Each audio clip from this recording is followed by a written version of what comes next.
For each of the next 10 weeks, I'm going to discuss a new topic each week that I consider essential for mastering guitar. I first created this list 3 years ago with the help of some of my friends on our forum. At the time, I chose not to list these in order of importance because the list is subjective and all of these tips are necessary. This time, all tips will be listed in my current order of importance. To show you how this list fluctuates, the first tip that I will discuss didn't even make the cut until this morning. It previously held the number 11 position. Yesterday, I watched the student's practice video and realized that the student could use some help with the practice technique of repetition. So here we go. Tip number 10, repetition is the key to developing new skills.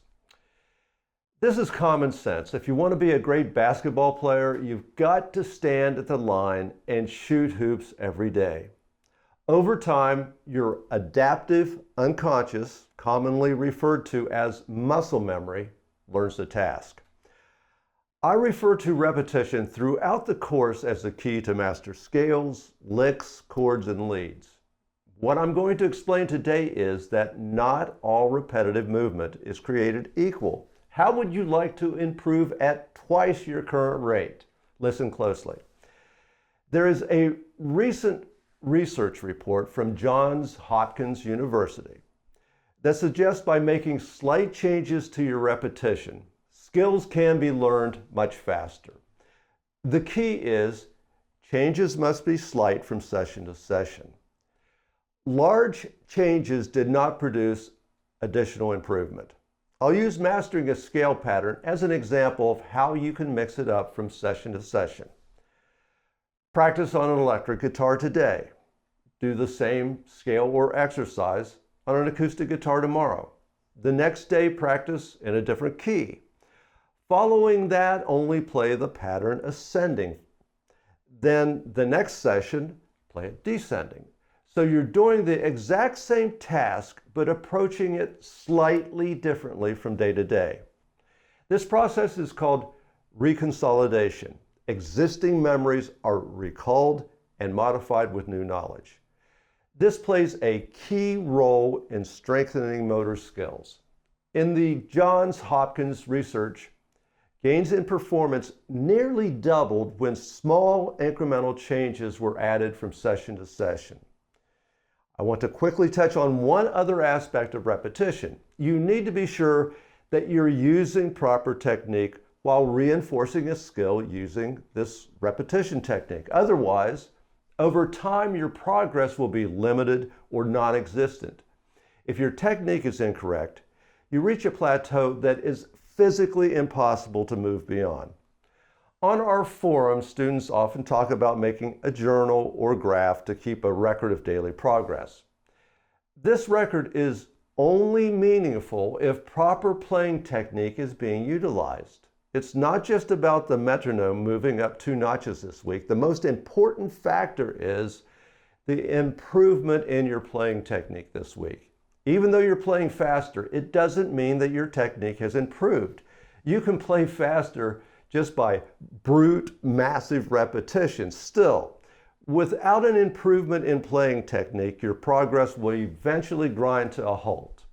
Also, expecting day-to-day improvements in playing speed limits your ability to introduce subtle changes into your repetition sessions. Exercise 1 is from my speed and accuracy course, which is now integrated into the complete basic course.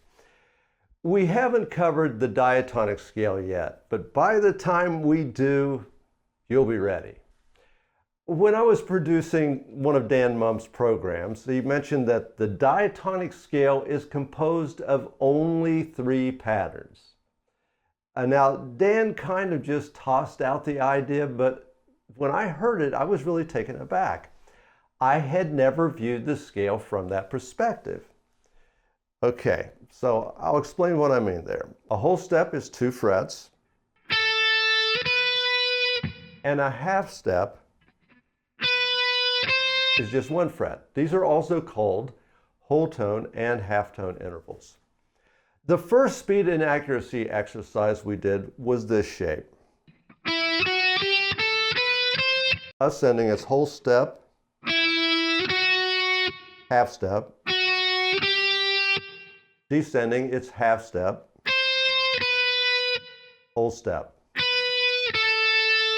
This second shape, exercise 1, is half step, whole step, ascending.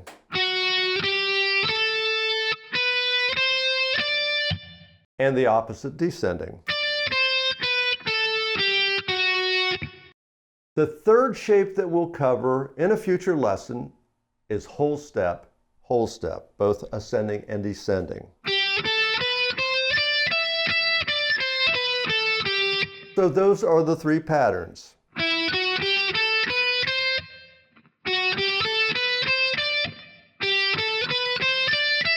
The diatonic scale is comprised of only these three shapes. Exercise 1 is played with eighth note triplets, 3 notes per beat.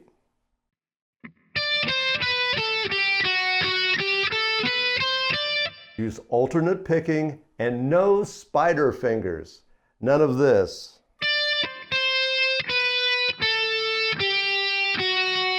You've got to keep your fingers close to the fretboard and only pick up a finger when absolutely necessary. Keep fingers close to the frets and don't lift a finger until absolutely necessary. You must practice this with efficient fretting technique or you're wasting time.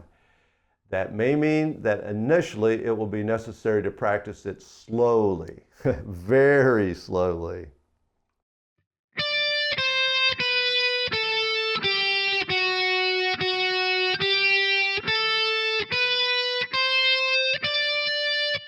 As I mentioned earlier, use repetition and work some subtle changes into your routine from day to day. Play it in different keys. It's in E minor. Here's G minor. Play it descending only.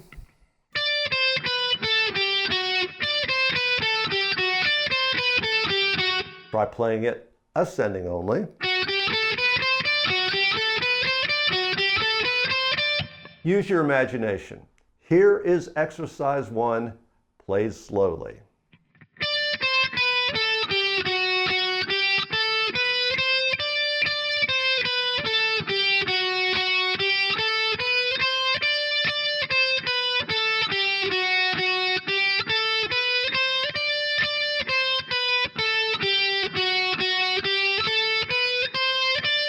This is exercise 1 with tab.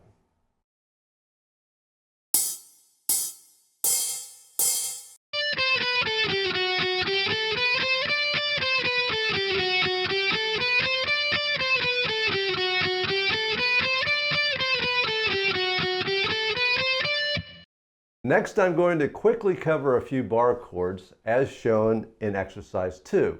Now, these are shapes that I view as coming from the open E major chord.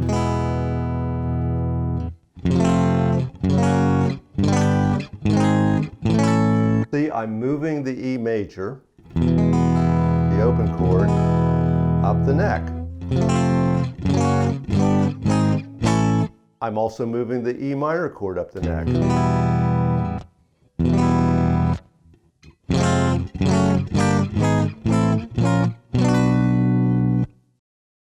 Here's a quick review of the technique I'm using for the bar chord.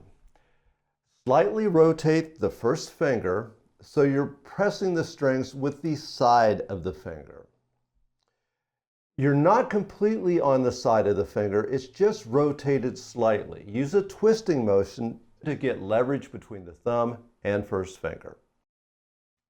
I'll move the E major chord up the neck until the bar is on the 3rd fret.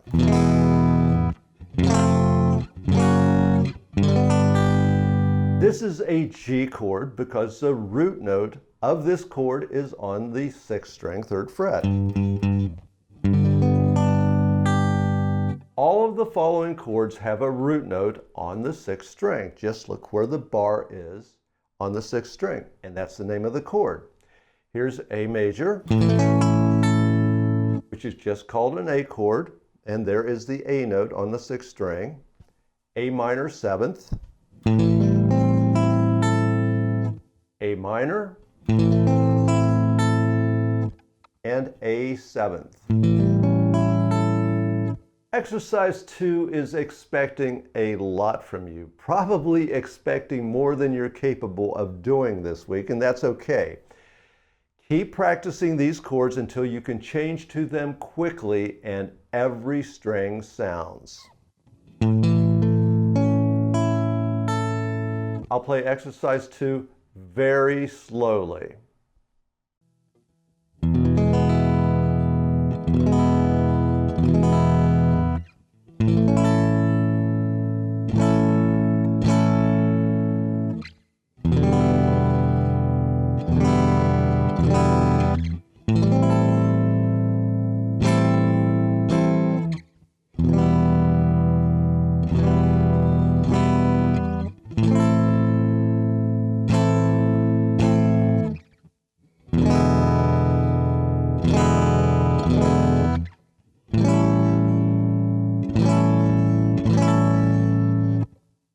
Here's exercise 2 with tab and chord diagrams.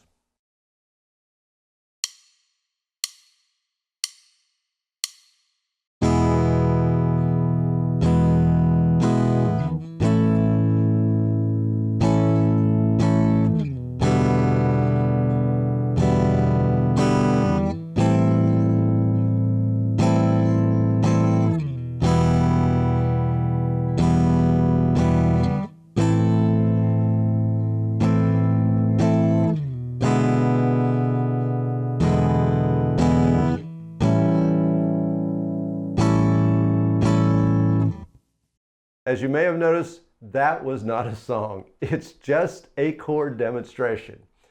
When you can play these chords without hesitation and all 6 strings sound clearly, you have officially entered the intermediate zone. Congratulations. Still, be patient. Chances are you will learn to play these accurately over the next couple of months. There's no way that a beginner can accurately play along with this that's only been playing guitar for 2 months. I call exercise 3 cool metal jazz. Now, why do I call it that? Well, because I think I'm funny. There's no other explanation. It's definitely not metal, but it is a fairly easy way to learn the minor 7th bar chord. Minor 7th is a great chord to get started with. Learning it will make all the other chords easier to play. Here's the exercise played very slowly.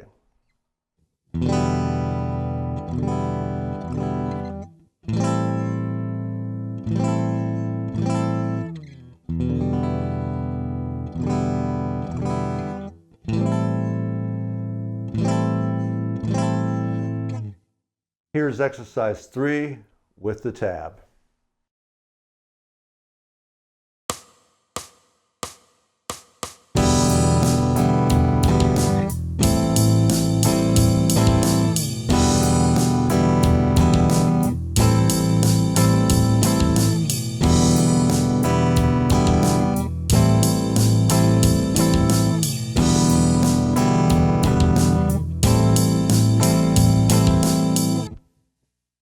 Exercise 4 is a real chord progression, one of my favorites.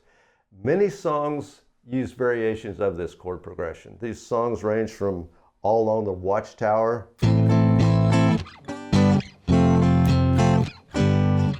to Stairway to Heaven and my entire Hawk album. That's an exaggeration, but it is a favorite progression of mine, and I tend to use some variation of it way too often. Here it is played slowly.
You have plenty of work to do this week. I've always considered learning these chords to be a milestone. So from this point on, there is no turning back. You're hooked. See you next week.